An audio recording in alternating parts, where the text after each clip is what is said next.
The doors between worlds. There are doors hidden across the world, not the kind made of wood or steel, but of memory, silence, and forgotten dreams. Most people walk past them every day without ever noticing. They appear for only a moment, flickering between the edges of reality, waiting for the one person brave enough or lost enough to open them. The first door appeared to a child in an abandoned railway station. It was painted in the color of twilight, and when she touched its handle, the air around her trembled. On the other side, she saw a field of stars stretching endlessly, and shadows moving like whispers.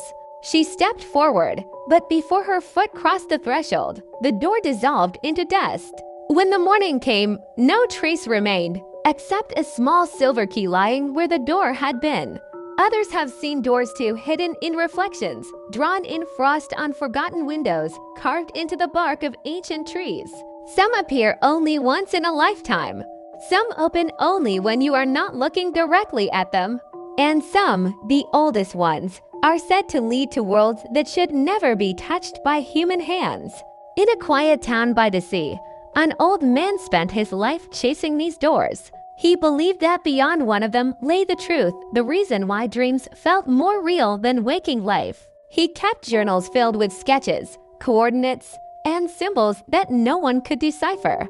When he died, his house was empty, except for a single note that read, "The last door opens inward." No one knows what that means. But there are rumors that sometimes, when night is silent and the wind stops breathing, you can hear the sound of hinges turning deep inside your mind. A faint creak, like an invitation. Some say that is how the doors call you. Not with sight, not with sound, but with a feeling that something behind you has just changed. There was a traveler once, a woman who claimed to have walked through one of those doors. She said it was hidden beneath a frozen lake, visible only at the moment before sunrise. When she crossed it, she found herself in a city made entirely of glass, towers that reached the clouds, streets that echoed her every thought.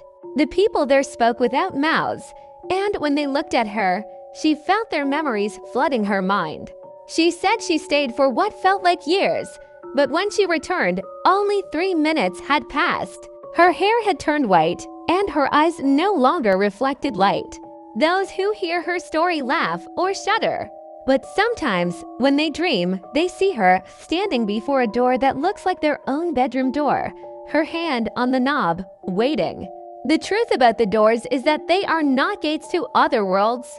They are mirrors to what we fear, to what we lost, and to what we secretly desire. Each one leads to a version of the world shaped by the person who opens it. To some, paradise. To others, torment. The door does not decide, you do. And maybe that is why they hide. Because the moment you find one, you must face everything you've been running from. Every regret, every forgotten promise, every version of yourself that could have been. That is the price of passage. Still, there will always be those who search. Because deep down, every human heart carries the same question. What if there's more than this? What if somewhere, behind the next wall, the next shadow, the next heartbeat, there is a world where all the pieces finally fit?